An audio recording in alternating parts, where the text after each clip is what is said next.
Hey everybody, this is Alexander Fitzgerald or Assassinato, and today we're going to be discussing what you do when you're facing a three bet. Today you're going to test your poker. By the way, shout out to everybody who watched the last video. I very much appreciate it. Let's just get into this. It's going to be a bunch of quizzes, and I'm going to see what you do on each one. I'll give you a 1 Mississippi, 2 Mississippi, 3 Mississippi on every question. You can pause if you need more time. All of these situations are going to be 100 big blinds deep, so they're applicable to 100 big blind cash games. They're applicable to tournaments online. They're applicable to live tournaments. At the beginning, where ICM is a little less of an issue. So yeah, let's just get into this. So here you have Jack 10 of diamonds.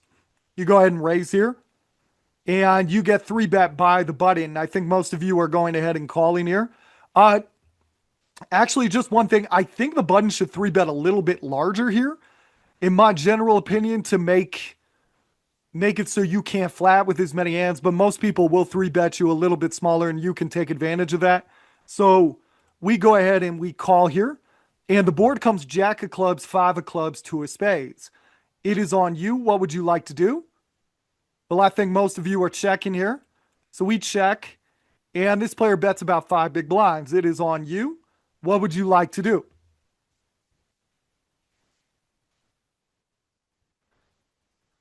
We go ahead and call here. The turn is the 10 of hearts. It's on you. And what would you like to do here? We check, and this player bets about 15 big blinds.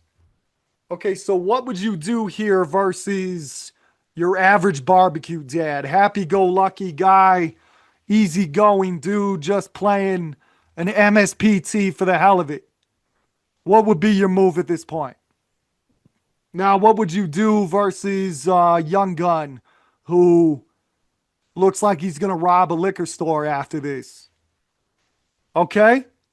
So versus liquor store robbery suspect, we call. And the river comes the 8 of diamonds. It's on you. Check a bet.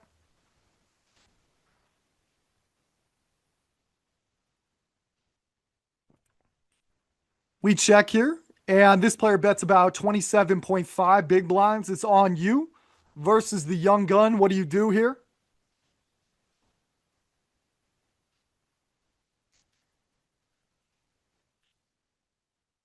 All right, that is time.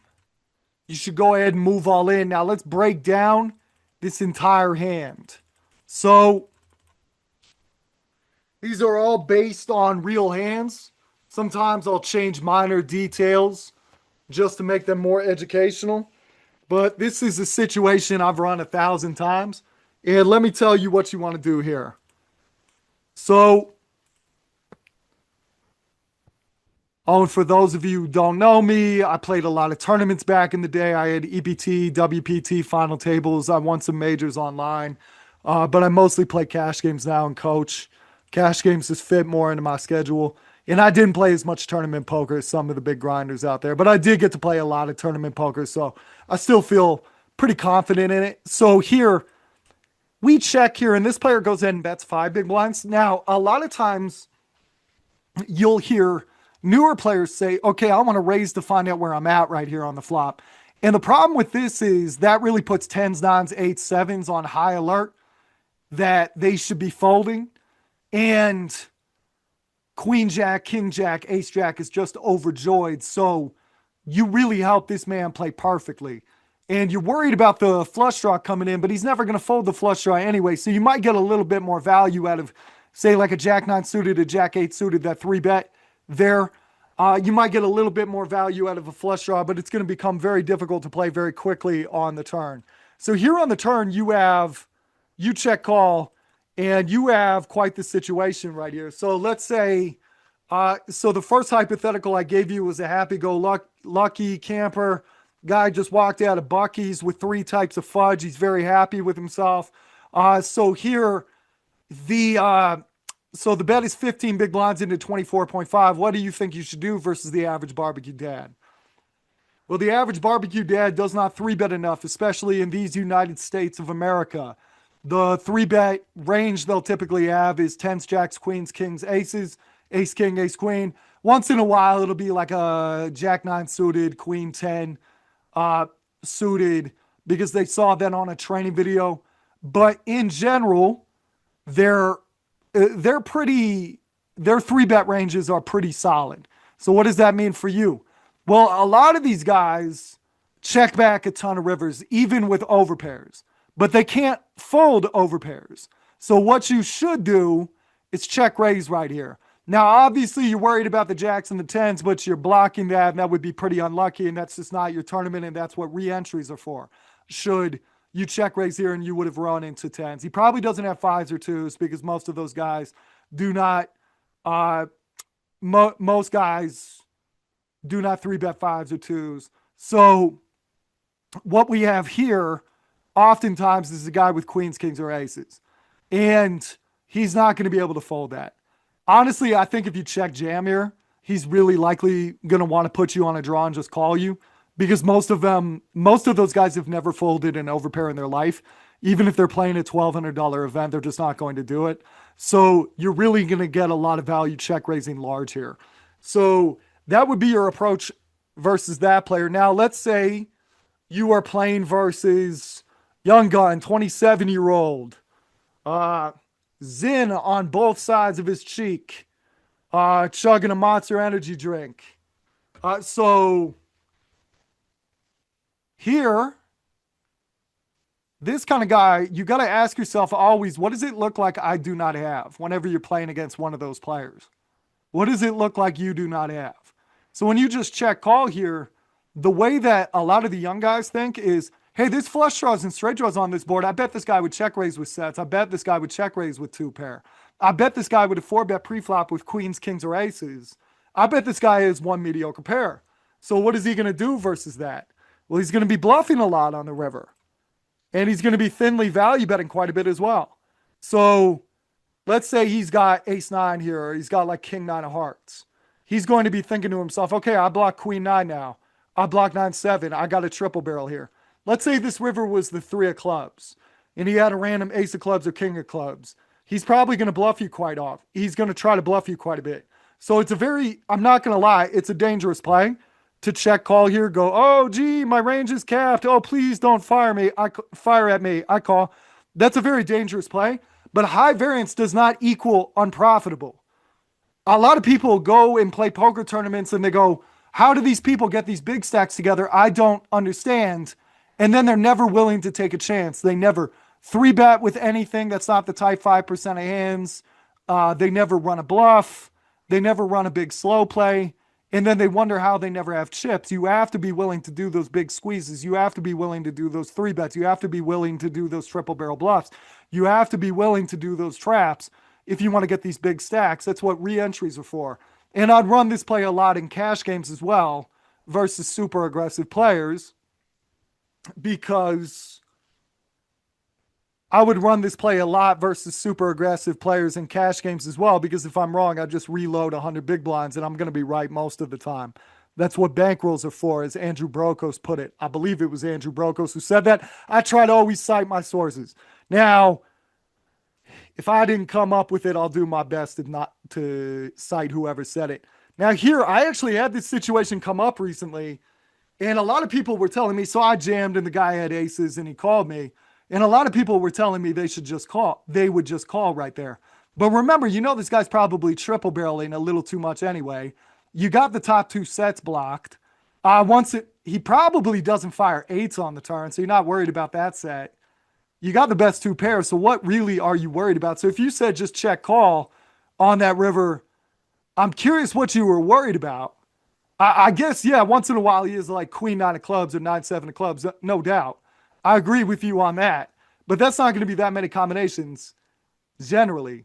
I guess you could give him like the queen nine of hearts, the queen nine of diamonds and whatnot. That's not that many combinations on. He's going to have 6 combinations of queens, 6 combinations of kings, 6 combinations of aces. A lot of combinations of just random Jack X. So we did jam here and we did get called, and the hand that was based on the guy did have pocket aces, so we ran pretty well. Let's go ahead and take a look at another situation. So here you have 9-8 of hearts, slightly earlier position this time. You raise and the button 3 bets you a little bit more correct. and you decide to call, honestly, you know, the problem is, let's say you had like Jack 10 suited or 10-9 suited here. A lot of the times people play so bad post flop, and a lot of people don't barrel enough, and a lot of people don't overbet enough versus capital ranges. You can get away with some weak 3-bet flats. In my experience, in my study, when I've looked it up on databases on online sites that I've played on. But the thing I don't like about this is if you think about what hands the guy likes to 3-bet here, a lot of them dominate you. 10-8 suited, Jack 8 suited, 10-9 suited, Jack 9 suited. So this isn't as fun. We would prefer, almost would love a 6-5 of diamonds a little bit more just to be in a different ballpark. But not really. But, it's something to think about. We're not in love with it right here. But the board comes king of hearts, 6 of hearts, 2 of diamonds. You check, and this player bets 5 big blinds. What would you like to do here? So a lot of people tell me they like to check raise right here. What's the problem? If you check raise this flush draw, you probably check raise any flush draw, right? And you're telling me, well, people 3-bet a lot and they C-bet a lot, so I'm going to take the pot a lot. Yes, you'll take a lot of small pots. But the problem is if you're the type of guy that just check raises every single flush draw, guess what becomes outs for the 3-better? Any heart, because he knows you would have check raised away your flush draws on the flop. So when you check call, you have no flush draws. Therefore, all the hearts become phantom outs for him on the turn. No bueno. Not good for you. So to make sure you have some flushes when you check call here, you do have to check call with some of your smaller flushes. Now, that being said, some of your smaller flush draws. Now, some of you are saying, well, I'm going to play like 2 3-bet pots with this guy in this tournament. So do I really need to balance? Fair enough. That's a good point. That being said, a lot of the times the turn is going to get checked through and you're going to get to see turn and river. And a lot of times people have real bet sizing tells when you just check call right here. So, and people are very unpredictable versus check raises. So I hesitate to tell you to do that just because you're going to be in a lot of hairy, unpredictable situations with high variance with 9 high, which I don't love out of position. So it's not my preference. So we call here, and the turn comes to 6 of diamonds. So we check here, and this player checks back. And the river is the 3 of hearts. So it's on you. So some people like to say, oh, I like leading that 6 there. I have more 6s than he does. I can't cuss because the algorithm doesn't like that. But does he give an S? Does he care? Like you and I know he probably doesn't have a ton of 6s when he 3-bets there. And yeah, sure, I believe you that you could have 6-7 suited, 6-5 suited. Does this guy care? Every time you bet, you have to ask yourself, what is the purpose of my bet? So you did the first part of your offensive framework. You should always ask yourself 2 questions before you bet. Number 1, what does my opponent not have? Here you said, I don't think he has that many 6s. Very good. But number 2, what's the purpose of your bet? Is it a value bet or a bluff bet? Well, this is a bluff bet. You have 9 high. It's a semi-bluff to be fair. Okay, what are you folding out? Here's the issue. A lot of guys are just going to see 2 flush draws out there with 7s, 8s, 9s, 10s, jacks, queens, an ace high, and they're just going to call. So if you're not planning to fire a lot on the river, the turn lead doesn't work as well for you. So we check. He checks back. Okay, great. You flopped. You rivered a flush.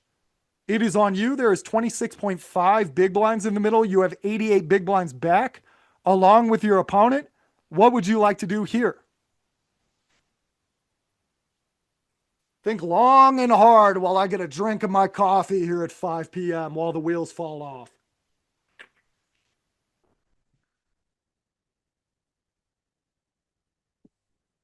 I know you're not supposed to drink coffee this late, but the day went so damn long. Okay, so it's on you. What was your bet size if you wanted to bet here?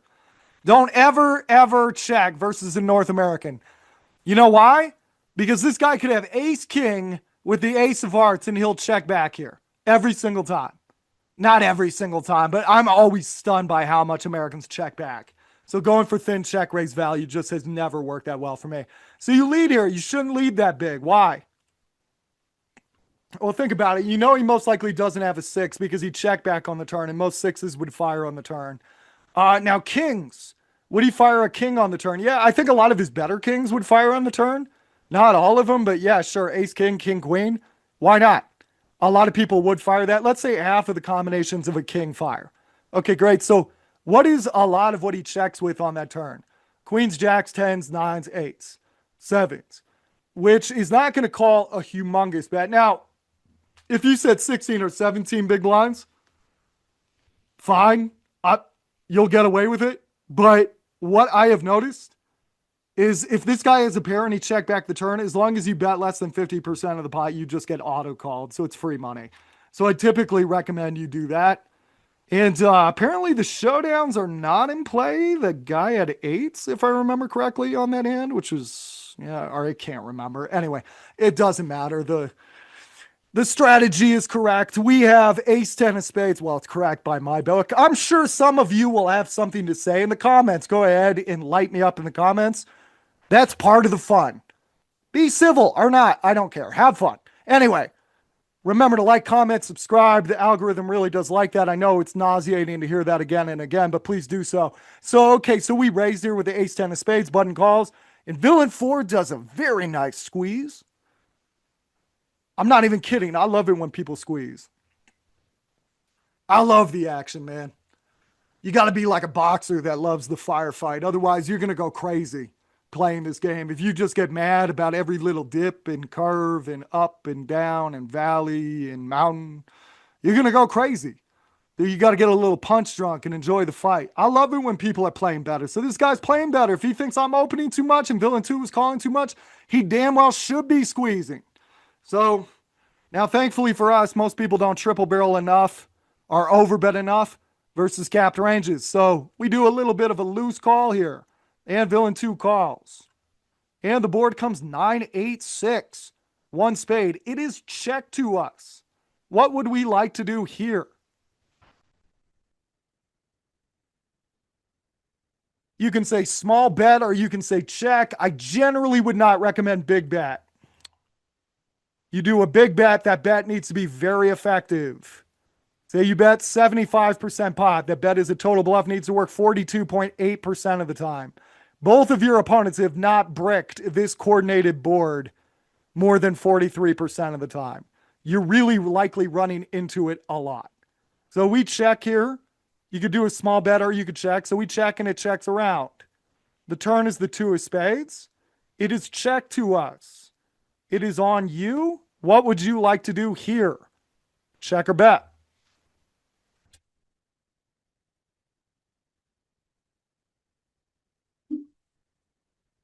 Take your time on this one.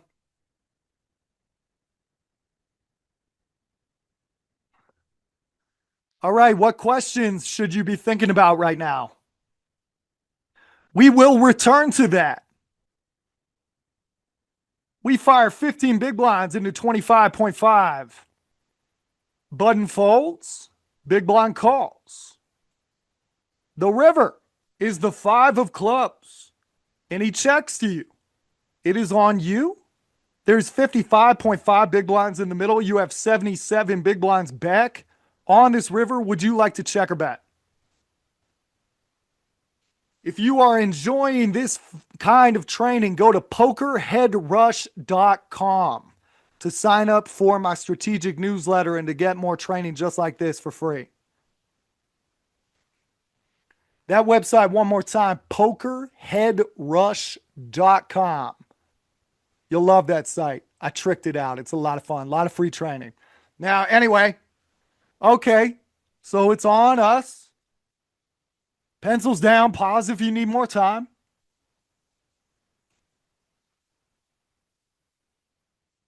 You got a couple of different options here. One option you could do, you could just overbet if you so choose.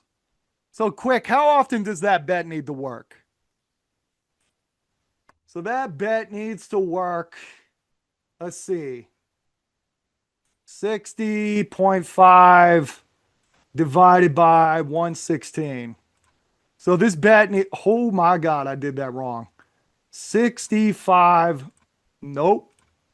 60.5. Please do not let your children play American football. 60.5 divided by 116. There we go. So this bet is a total bluff, needs to work 52% of the time. Pop quiz hot shot. What percentage of the time does your opponent need to defend versus this? Your opponent would need to do something other than fold 48% of the time. That is good. So if we do this bet and our opponent folds 53% of the time, we can do it with any two cards. So there is a misflush draw out there, but let's think about this entire hand. So I do this bluff constantly and it constantly works. I'm actually usually surprised when it doesn't. So this player checks on this flop. What do we now know about their hand? Whenever we're playing a poker hand, we have to ask the offensive questions. What hands does my opponent not have? And what is the purpose of my bet? Is it a value bet or a bluff bet? What am I trying to get value from? What am I trying to bluff out? What better hand am I trying to bluff out? So it got checked around here. And this player checked again. So on this turn, when there's flush draws and straight draws and this player checks again, ask yourself, what can they not have? Start with the best hands first. That's most likely not sets. That's most likely not two pair. Because most people would bet at this point to protect their hand and also get money from their hand. So what makes a lot of sense? Tens, jacks, queens, kings, aces would all squeeze pre-flop and 8 this board. Fair enough. Some like 10-9 suited, jack-9 suited, queen-9 suited once in a while squeezes there. Although I guess people don't squeeze that often. So to be fair, sevens is one of the hands that makes sense. Although a lot of people would just call with sevens. So we can't really count that. But overpairs make the most sense here. So we fire and we get called here. Some people like to overbet on that turn, but the problem is the overpairs aren't really going to want to fold with all those draws out there. And that's what makes a lot of sense from his range. So if you bet 15 big blinds here and he's just got ace, king, ace, queen, you're looking good. And that puts a lot of pressure on villain 2 as well. But if he's got the overpairs, he's not going to fold whatever you put out there. So if you bet 15 big blinds, you fold out the high cards anyway. And you get a lot of cards that bail you out. So this river 5 of clubs come out there, and he does not have many sevens because most people don't squeeze enough. So we can discount the sevens quite a bit. And he checks to us. And if you think about it, 6-7, 8-7, yeah, maybe we would have bet that on the turn. 9-7, yeah, maybe we would have bet that on the turn. So he checks. Now here's the problem. There's missed flush draws out there. Oh, yes, you do block the nuts if you're one of those people who would flat a 3-bet with 10-7 suited. Sure, you can throw that into the analysis as well. Now, so he checks here. And you know, a lot of the times, this is a mediocre overpair hoping for a showdown. So who should you do this bluff versus and who shouldn't you?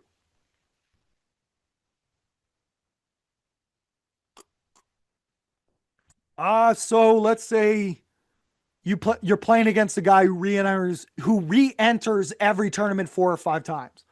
This would not be the guy to bluff because what he's just going to do is roll his eyes and call with queens and see if he can double up or re-enter again.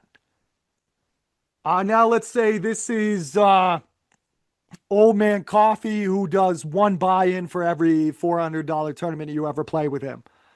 He's really likely, when the board runs out this poorly, to go ahead and fold all of his overpairs. You needed 52% folds. I think you're going to get 70 or 80. Once in a while, he'll get mad with kings and just call you if you've really been battering him lately. But usually you're going to get away with it.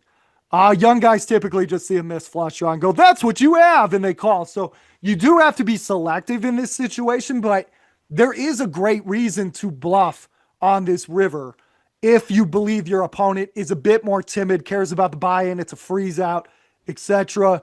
If you're playing a cash game where 100 big blinds actually means quite a bit to the person, yes, you could bluff more here.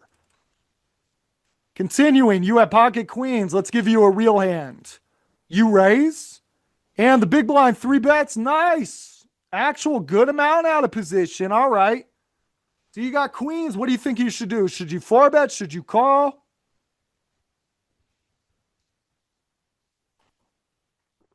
So a lot of people say 4-bet here. I would generally, I don't mind that versus somebody who's three betting correct ranges. But what happens in these games is most people do not three bet correct ranges. Therefore, you're not getting as much value from jacks, tens, or nines or ace queen as you'd like. What ends up happening a lot of the time is if you four bet, they're jacks, tens, and nines, which might not have even three bet because people hate three betting out of position. But their jacks, tens, and nines are on notice and don't give you much money. But kings or aces go, yippee skippy, it's my lucky day. And then they get a ton of money in. And yeah, so you just help this man play perfectly, not fun. So we're just going to take a flop here. And the board comes king of hearts, 10 of diamonds, 5 of hearts. And this player bets 6 big blinds. It is on you, full caller raise.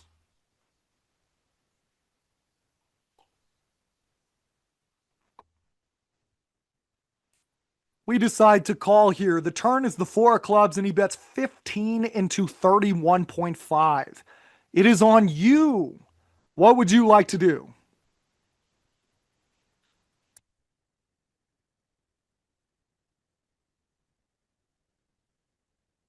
27-year-old. What do you do?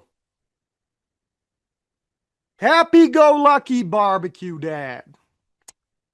Titleist hat, Oakley shades, polo shirt. The Masters on his iPad. What do you do versus him? All right. There's a very, very good argument for folding here, and let me tell you why that is. So there are specific lines that are classically underbluffed in most no limit hold'em tournaments, $1,500 and under. Those lines are raise turn, raise river, triple barrel, 3-bet followed by a double barrel, check raise followed by a large turn bet, bet check bet. That's not a ton of value, but it's usually a value line. Over bet, if I haven't said that one yet, raise multi-way, fire into multiple players, then fire again on the turn. This is one of the lines that's underbluffed. 3-bet followed by a double barrel. Now, the reason I said 27-year-old guy, because typically a lot of the people who grind the solvers are young video game nerds, like I was.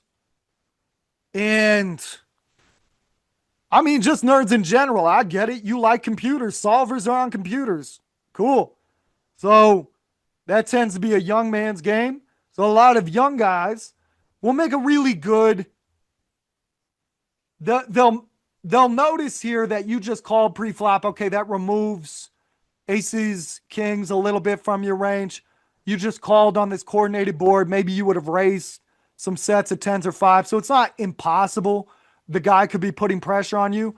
But if you have the happy-go-lucky barbecue dad here, you got to think about your defensive questions in this situation. Does he value bet worse? Does he bet like this with a draw? How many more bets are coming? When a happy-go-lucky barbecue dad 3-bets an early position raiser and double barrels, there's usually going to be a triple barrel. Is he value betting worse? This once in a while it's hit jacks, but a lot of times he'd check jacks. And that's pretty much all you're hoping for. Could this be a draw? What's the problem with the draws? You block queen jack. You block 2 hearts. So less likely to be a draw. I make a lot of thin folds here. And you know, if you talk to gentlemen the right way, you joke with them a little bit, they'll show you their hands. I cannot tell you how many times I've folded here and been shown aces or ace king and gotten a good fold out of the guy. So I'm very confident in that fold. All right, I'll give you a real hand. Aces. You raise and you get 3-bet. What should you do?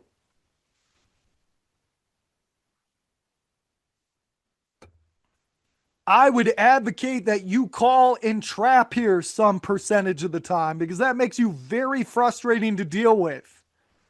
There are many players I play with and I've played with for years that have never flatted once with aces when I've 3-bet. Why is that an issue? Well, when I'm ranging them post-flop and I want to do a bluff, I get to discount a lot of overpairs. That makes bluffing a lot easier, especially if they're the same people that check raise sets or 2-pair on any coordinated board. I essentially always know when they have a mediocre pair, If the board runs out very bad for a mediocre pair, I can keep pressing. It tends to work the majority of the time, especially with blockers. Now, if you just throw in a call here once in a while, that is very frustrating for a professional to deal with. So the board comes queen 7-5. We check here, and this player bets 5 big blinds. It is on us. What would we like to do?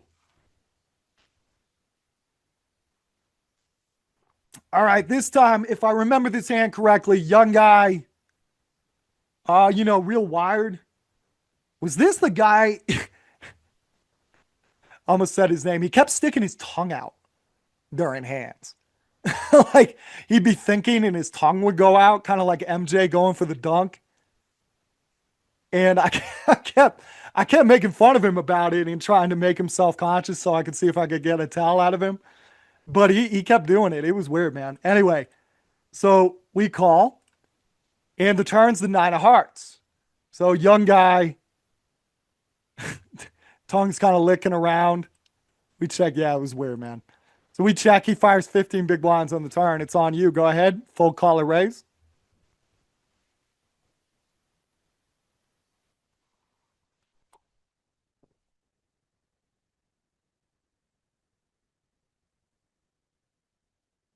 Don't pull the ripcord yet. You call. River's the 7 of hearts. It's on you. Check a bet.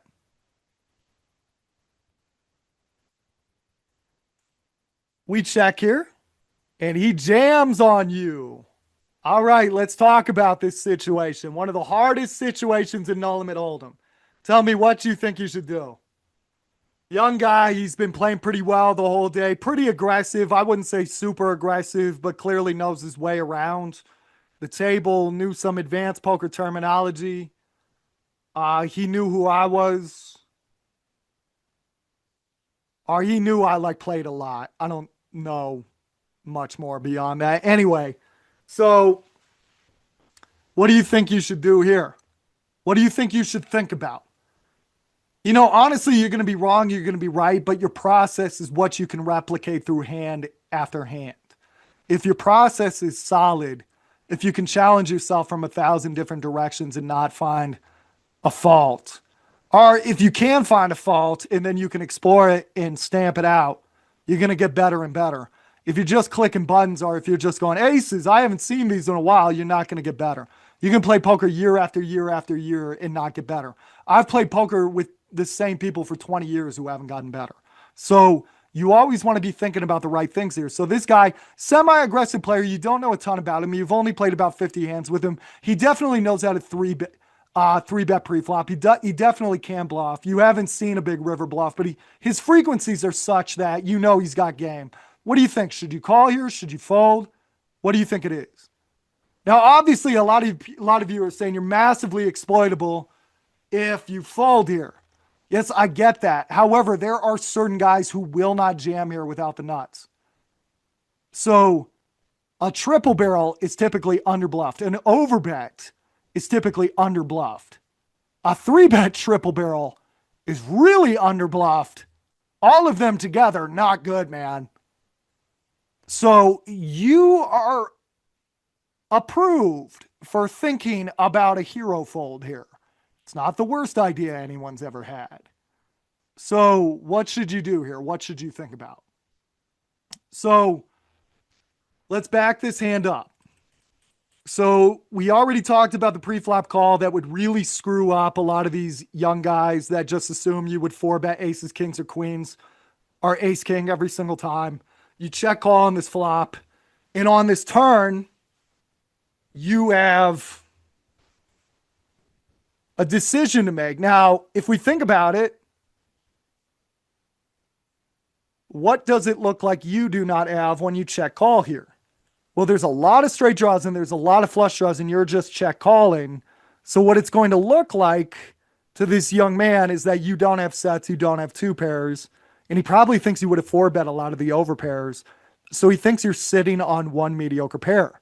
So don't get me wrong, this is not the card we were hoping for, because yes, he does have some 7s that he was bluffing with. Not fun. He does have some flush draws. He double barreled.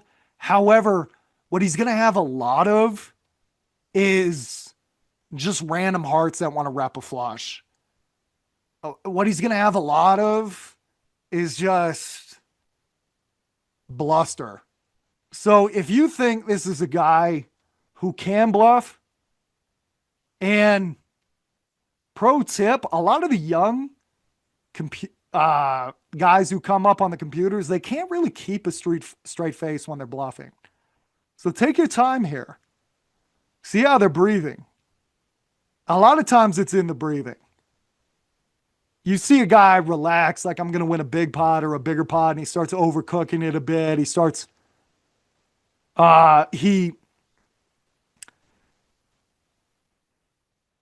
listen, a lot of guys, if you can get them laughing, they've got the hand. It's really hard to laugh naturally when you're bluffing, especially in a big bluff spot like that. So how do you get the guy laughing? You could just bring up anything. It's a tense moment. Just like something stupid could get you laughing at church. It could be anything dumb. I remember I got a big reaction out of someone one time where I said, hey, everybody, I beat exactly one hand he might do this with, so I'm going to take everybody's time here and waste everybody's time. My apologies. Or I can't, it was a lot snappier than that. I said, hey, everybody, I beat exactly one hand he might do that with, so I'm going to waste everybody's time here. And the guy laughed pretty genuinely. I felt pretty good about my fold. A lot of times when I've caught people, the people try to laugh, they try to joke with you, they try to look natural, and it's really different looking than how they were looking with all their 3-bets and all their C-bets and all their way of playing earlier. So give yourself some time. I mean, everybody knows. Here's the funniest thing is a lot of people say physical tells aren't a thing, and then I go, okay, how is real life a thing then at that point? Like when you go to buy a used car, are you trying to read the owner or do you just take them at their word? No, of course you're trying to read the owner and see if they're trying to sell you a lemon. You read people in every day-to-day interaction. That's what business is about. That's what dating's about. That's what everything's about. Talking to your neighbors, you're reading them. You can tell when someone's putting you on. A lot of these young bucks aren't really good at it. Now, if he's just stone-facing looking down, you got nothing. You got to go with, all right, do I actually believe this guy is bluffing enough? And in this case, we did think so. It was like ace king with the king of hearts, something like that. Very small tournament. So it was very easy for him to do that triple barrel bluff. Now, all right, so you got the tens. Let's go. Yeah, was that one? Yeah, I think so. Anyway. Okay, so you got pocket tens. Under the gun is limped. 3 other people have limped. Small blind is folded. There's 5.5 big blinds out there. You have tens. You decide to raise. You raise. There's supposed to be a big blind ante out there too. My apologies. So you raise to about 2x the pot. And this player makes it 35. Under the gun makes it 35 right there. It gets folded around to you. What do you want to do? What is your reaction here?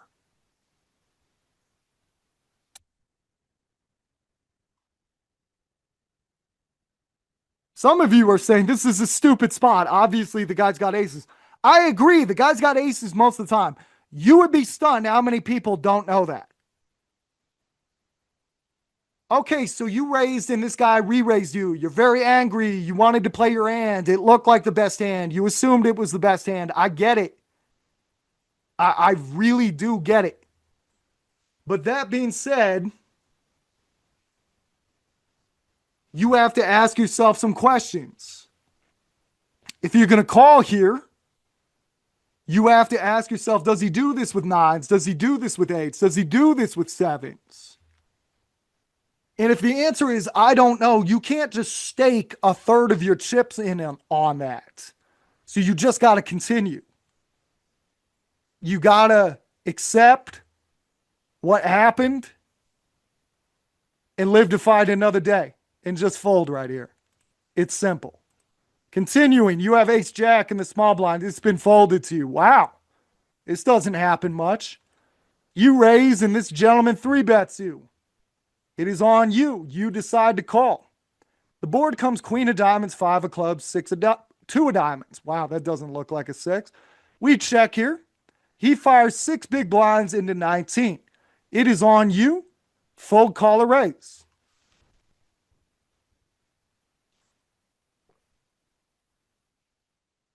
Ooh. We call. The turn is the 7 of spades. You check. He checks back. The river is the 3 of diamonds. There is 31 big blinds in there. You guys have 85 big blinds back. It is on you. What would you like to do?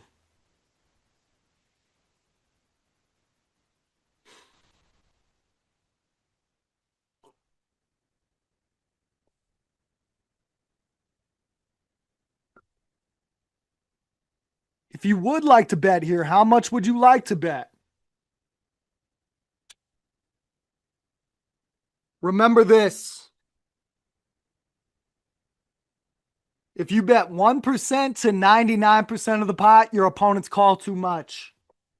If you bet 101% pot or more, your opponents fold too much. There are 3 bets that scare your opponents. Those are triple barrels, all-ins, and overbets. And the one that they fear the most is the overbet. Why?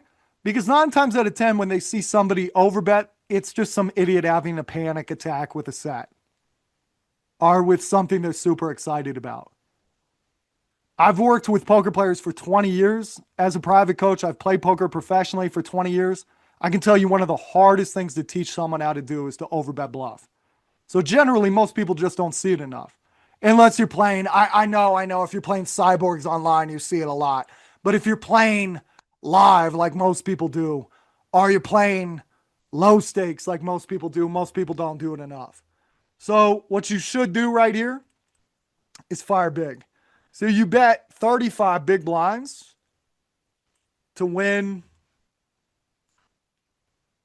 35 big blinds to win 60 to win 66.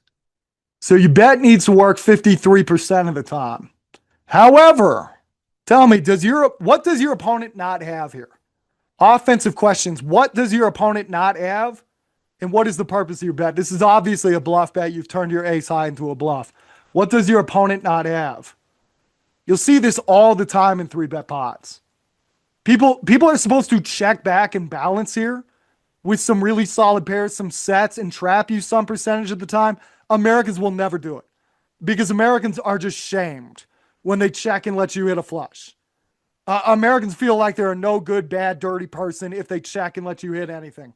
Everybody at the table is going to chide you. Everybody at the table is going to make fun of you for trapping. So most people don't do it. So when they check back here, it's not a queen. Most of the time, it could be some very weak queens. But it's usually not a queen. It's usually not kings or aces. It's usually not sets. So what do they have? 7x makes sense. 6s, 8s, 9s, 10s. A lot of times flush draws with double barrel as a bluff, so we're not that worried about that. So here, this is just a very difficult situation for this opponent. His 7x, his 8s, his 9s, his 10s, his jacks are put into a very difficult spot. Now, if he could have a number of top pairs that he trapped with, that's a different equation, but we're not dealing with that right here. You have queen 8 of clubs on the button. You raise. The big blind 3 bets correctly. Nice. Okay, it's on you. Full color raise.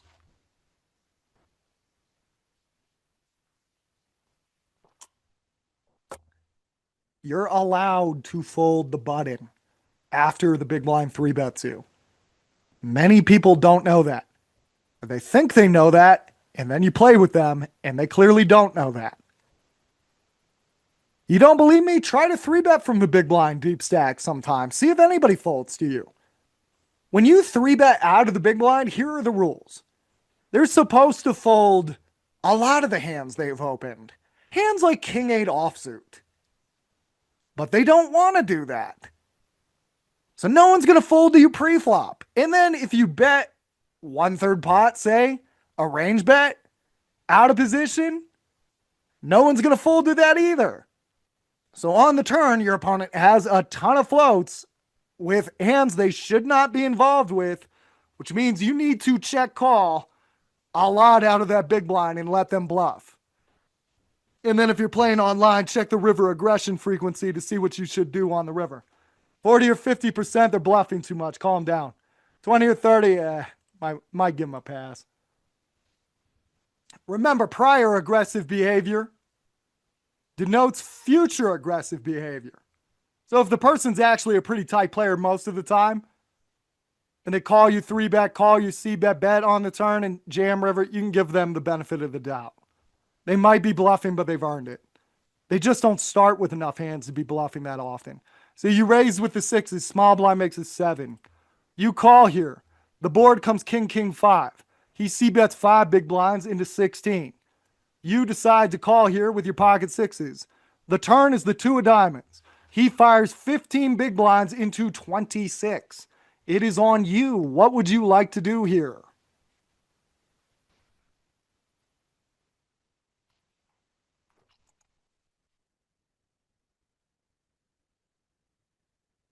What players should you call? What players should you not call?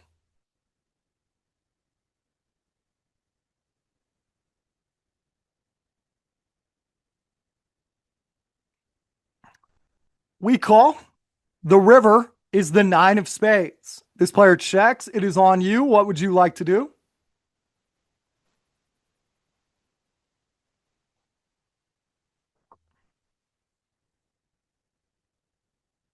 You can just check. So who should you be folding to there? The 3-bet double barrel is typically under bluffed by casual players. So if this is, this is a casual recreational player and he 3-bets from the small blind. So first of all, getting recreational players to 3-bet out of position, very difficult. Getting them to barrel, also very difficult. You don't believe me? Try to teach your buddies how to do it. It's hard. If they 3-bet and double barrel, you should be worried. You should be asking yourself some critical questions. Okay, does he value bet worse? He's probably not 3-betting 4s or 3s. Most of them would just call with that from the small blind. I didn't say that's the right move. That's just what they would do. Could he be firing ace queen or ace jack? A lot of them just go, well, golly gee willikers, Wally, I missed, and they check the turn. So you can't really bank on that. Could this be a flush draw? Here's the problem. You block a couple of them, not too many. But yeah, anyway, you're not loving the situation. If this is just some recreational guy who works in IT and is a nice guy, I'll probably just give it to them. If this is scraggly reg who looks like he woke up in the casino, yes, you cannot fold here.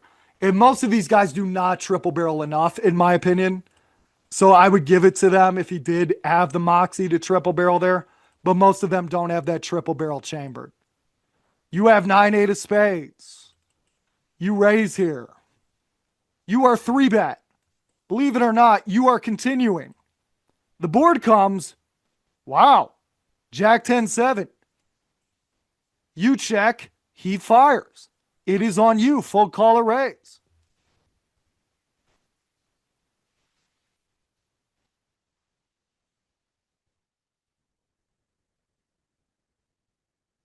You decide to call here. The turn is the 5 of diamonds. You lead out. Tell me why you would do that.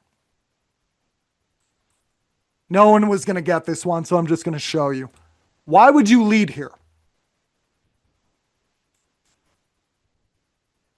All right, so I was playing this guy, I was going to say the other day, which is code for me since I can't remember time on a continuum. That was about a year ago. Big dude, big trucker hat, big Oakley's, Monster energy drink. So I flopped a monster. I want to get paid. How am I going to get paid by that guy? Well, I'm not going to check here because Americans are the world's worst at getting value. They are, the amount of hands they will check back for pot control is staggering. So I wasn't going to check here. If this was a guy I thought could play a little bit, I can check because I have a lot of mediocre hands that he could keep firing at. I could have a lot of gut shots. I could have a lot of 10x. I could have a lot of 7x. He's got queens, kings, aces, jacks, tens in his range. He's looking pretty good. He could keep firing. And a lot of times they will keep firing. And once I check call on this turn, I've got a big issue. What is it? There's flush draws and straight draws out there.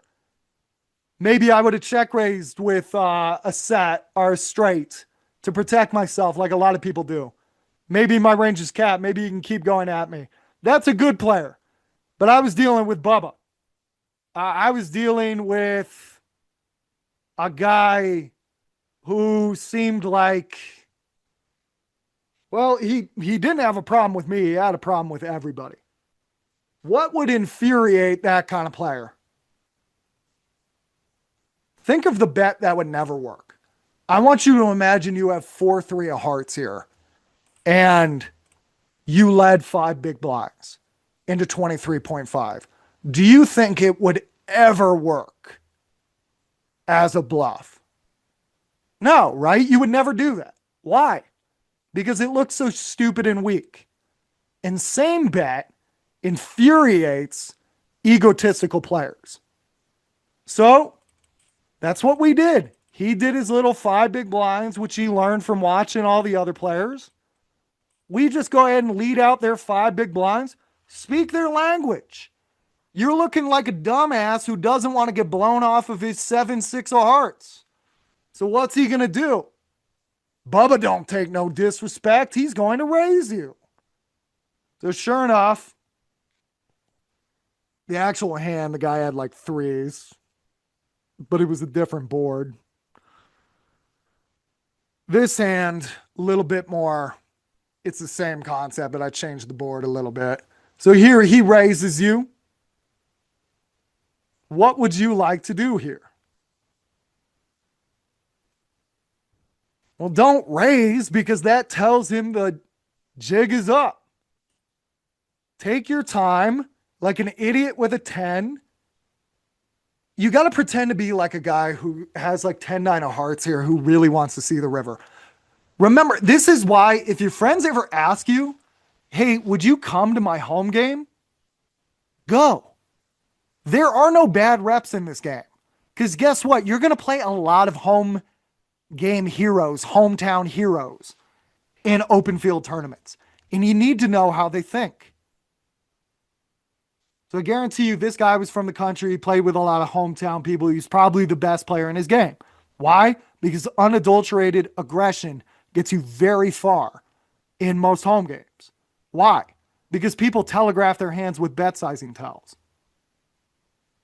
Go to a home game sometime and after every hand, ask people why they played the hand the way they did it. They'll tell you. They have no problem telling you. And you'll learn a lot.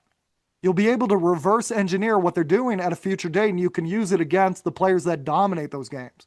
Like Bubba here. So you want to look like a guy in his home game who has 10-9 of hearts and just really wants to see the river because he's got a gut shot, he's got a pair, and he doesn't want to fold. So you lead out small hoping you could slow him down. Doesn't work, but I'm not going to fold. I got to see this river. So tempting to see that river. So you call. River's the 6 of diamonds though. Okay. You check and he moves all in. What would you like to do here?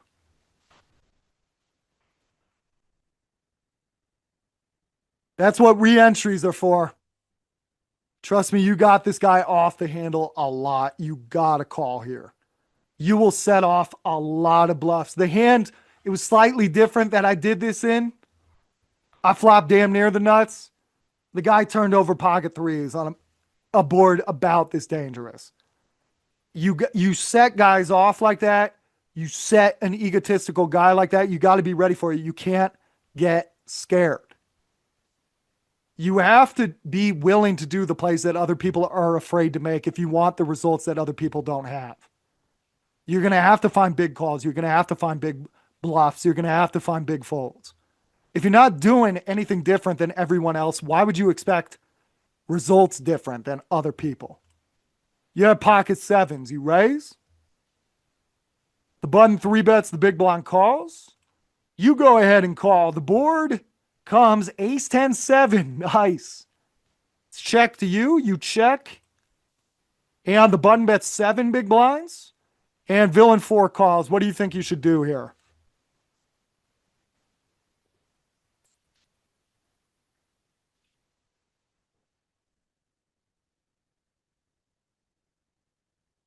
If you said check raise to 18 or 21, you are wrong. Okay. And not because, okay, theoretically, you have a point. Because when you check raise huge here, everybody should know you have 2 pair or a set, right? At worst, king, jack of spades, king, queen of spades. But what do people, most of you play $500 tournaments, right? $400 tournaments, $1,000 tournaments, are 1, 2, 1, 3 cash. What do people do in your games? I've got top pair. I've got a draw. I'm not folding. Do you think anybody folds ace jack there in your games? Do they? Okay. Would you check raise here with 6-5 of hearts? I've had people tell me, yeah, they'll bet fold ace king there because I would. Okay. That means they're only continuing with 2 pair or a set. The only guy who could have 2 pair or a set is the button. Because the villain 4 likely would have raised with 2 pair or a set. Okay, so raise. Raise your back doors and whatnot. Well, I can't do that. Why? Because they won't fold. You can't have it both ways. Either they're continuing with their top pairs or they're not. It's not that many combinations. Ace 10, 10s, aces. So you're going to check raise here because this. Okay, let's see if the showdown comes out. When I played this pot, this guy had like 8-5 of spades. Was that? Oh, show the showdown. I'm going to talk to my buddy who did this PowerPoint.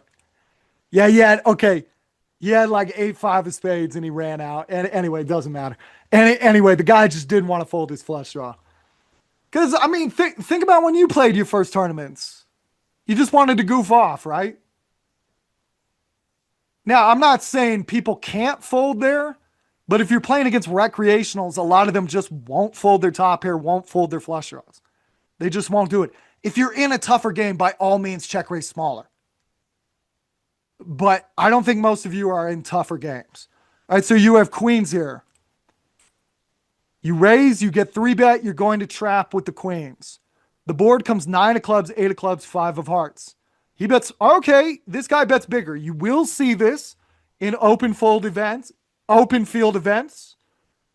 So what are you going to do here versus it?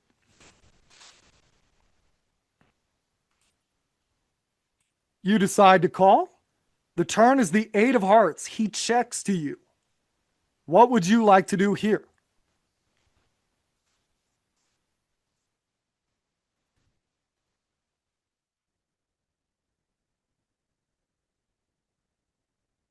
You fire 20 big blinds, and he moves all in. It is on you. This is exactly a hand I played. Do you want to fold or call? I try to give you the hands that happen in the real world, and I try to give you a different perspective. Because if I can paraphrase Darrell O'Kearney,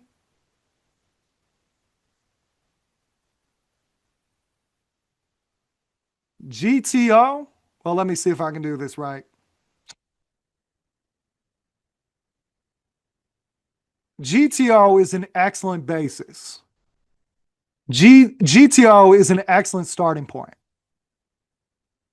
A GTO player, so a nit is going to have a hard time getting their value bets called. Maniac is going to have a hard time getting their bluffs through. A GTO player is not going to have either of these problems because they're calibrated and they're balanced. But if you are using GTO strategies versus weak players, you are costing yourself money, full stop, period. So we are dealing with real people today because you are playing real people. So here, a real person just check jammed on you on this turn. What do you think you should do? In general, pause if you need more time. In general, when people raise turn, it's usually not a bluff. Usually. The problem you have is, could this be jacks or tens? Well, that's the thing. A lot of people don't check jam it. They just fire it again. So yes, but no. Could this be a draw? The problem being you block like queen 10 of clubs, queen jack of clubs, right? You have an issue here. You have a real issue. So the defensive questions you have to ask yourself. Does he value bet worse? Could this be a draw? Well, you block a few of the draws. Could this be jacks or tens? It's really murky. If this is a guy who's not our gal, if this is someone who's not known for really tricky play, you can make a thin exploitative fold here. Or disrespectful fold, as Carlos Welch used to put it. Or I heard him say once.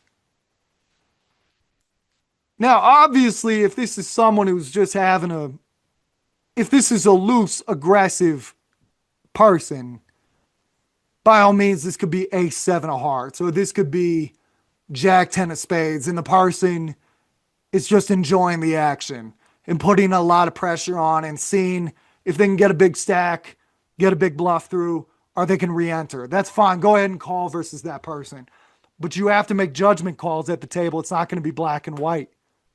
You can't just go, there's a big difference between, hey, theoretically this is correct, and exploitatively in this specific situation versus this person on this day, this is what I believe is correct. You're always trying to get to maximizing your profit as much as possible by taking into account all the factors. And that's something, I'm friends with a lot of the GTO coaches. They're very good at that. They love to go in and tinker with the ranges and see, okay, if he does this with that hand, what should I do? If he does this with that hand, what should I do? And that kind of calibration is what gets you the real profit. You can't just blindly go, I know this is one of the better hands you would bet fold, and it is. You can't exploit others without being exploitable yourself. I'm going to repeat that. You cannot exploit others without being exploitable yourself. You will make mistakes. You will leave yourself open to exploitation, and that does cause issues. But if you want to stack someone, you're going to have to get out of line. There are bad players with glaring weaknesses in every tournament you ever play. Someone is going to take all their chips. If you're afraid to come out of your preconceived perfect ranges, if you're afraid to exploit because you can't balance effectively, someone who isn't afraid of being unbalanced is going to take their chips before you. And that person's going to have a bigger stack later in the tournament than you do and have more opportunities to bust you. Continuing. You have 6-5 of clubs. You raise. And you get one of these cute little 3-bets you'll see some people do. Great. You call. Button calls. The board comes 9 of hearts, 6 of diamonds, 2 of spades. So typically when someone does that cute little 3-bet versus me, it is a recreational player in their 40s, 50s, 60s, or 70s. And then they do a C-bet like this oftentimes. So they bet 10 into 19.5. What do you think you should do?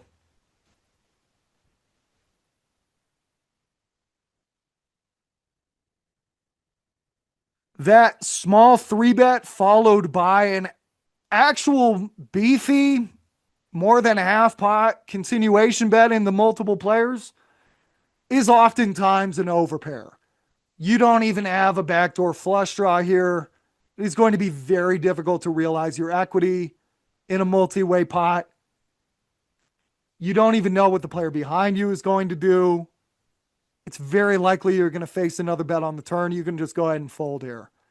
So here you have ace queen offsuit. You raise. cutoff calls, button calls, small blind folds, and villain four squeezes to 15 big blinds. My man. My man. You want to get genuine laughter out of someone? Say that. My man. My man, what are you doing to me? My man, I thought we were friends. That one gets a lot. You got to say it like real low, though. My man. All right, so he makes it 15. It's on you. What would you like to do?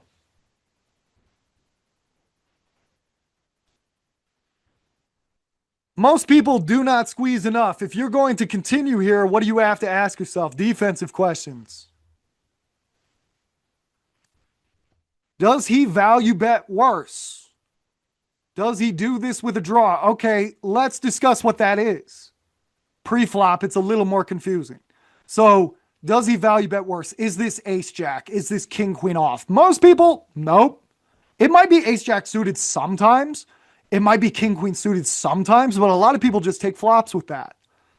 Could this be a bluff? Could this just be a jack nine suited, a 10-9 suited? Most people won't do that. So actually, exploitatively, this is usually your opponent when they squeeze this large into this many players, it's tens plus, ace queen plus. You can just go ahead and fold. Continuing, you have nines. We raise here, and the big blind three bets. It is on you. You call. The board comes king of hearts, 10 of hearts, 5 of clubs. This player, a little bit looser, young guy trying. Clearly a young guy lower by and trying to do some things that he saw on the internet, not really putting it all together. You see a lot of this. So he three bets. You don't take the three bet as seriously as you take it from a recreational player. He C bets, you peel, you call. You know he's got a lot of C bet bluffs. He checks. You check here. And the river comes the three of hearts, and he bets 10 big blinds into 32.5. It is on you. Would you like to fold, call, or raise?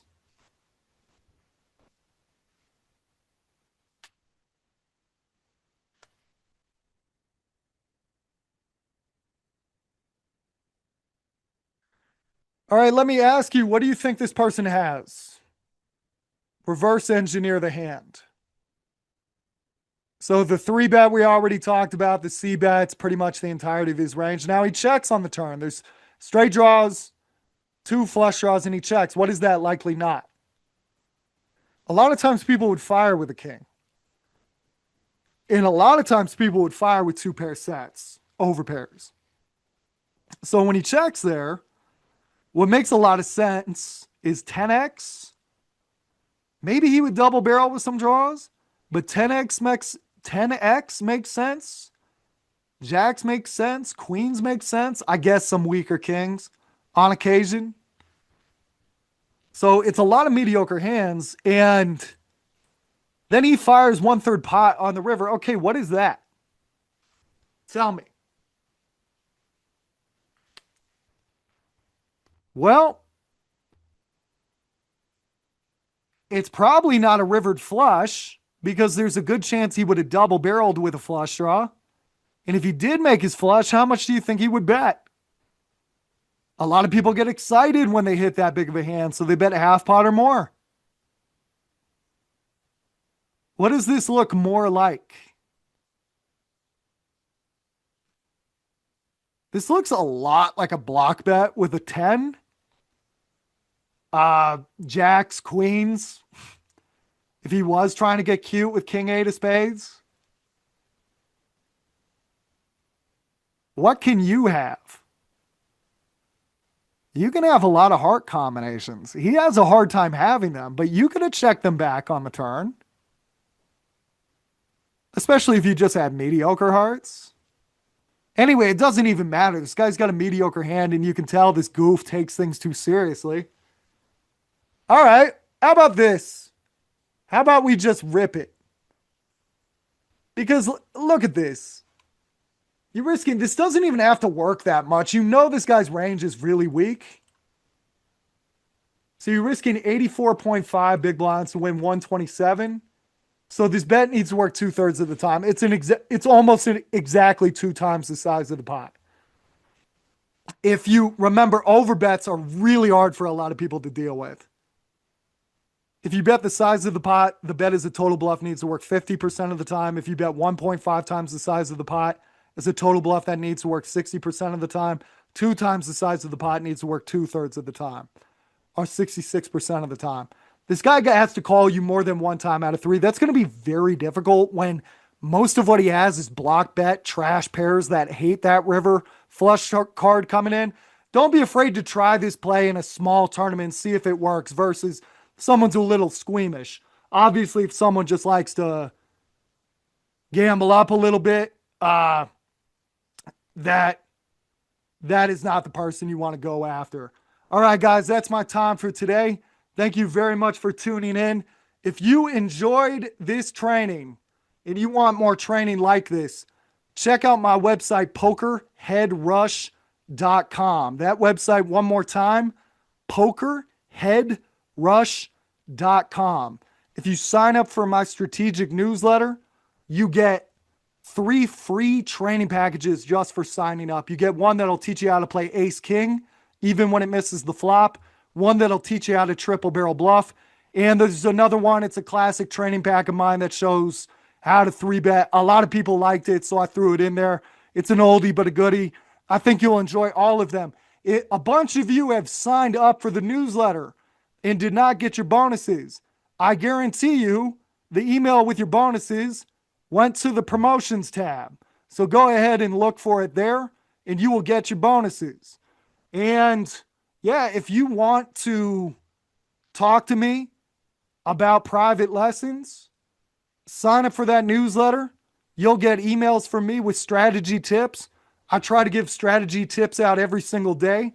They take about 3 minutes, 5 minutes to read because I know your time is valuable. So I try to just give you one tip a day that you can think about and will hopefully make you a better player. And yeah, when you get one of those emails, just write back and I'll respond to you. Tell me if you're playing cash games or tournaments, what stakes you're playing, what your goals are in poker. And yeah, we can talk about private coaching. And yeah, appreciate you guys tuning in. Remember to like, comment, and subscribe. I hate to give you homework, but that kind of thing really does help. Wishing you all the best of luck. If all goes well, this should be out on Thanksgiving. So I wish you all a happy Thanksgiving, you Americans. I will be today vegging out in front of a football game, eating not just cherry pie, not just apple pie, but pumpkin pie as well. I'm a big pie guy during Thanksgiving. I like my coffee and pie. I don't think cake has anything on pie at all. I am all about pie and almost never get the cake. So today's my day to get all the pies. I'm still on the lookout for a blueberry pie. You tell me in the comments, what do you have to have on Thanksgiving? What's going to be at your table that might not be at every person's table? I also got some mac and cheese and cornbread. I can't wait for it. And I'm doing the classic turkey. I know some people say the ham is better than the turkey on Thanksgiving, but you know, turkey's like the Swiss Army knife of meats. You can spice it up with anything. You can put anything on it.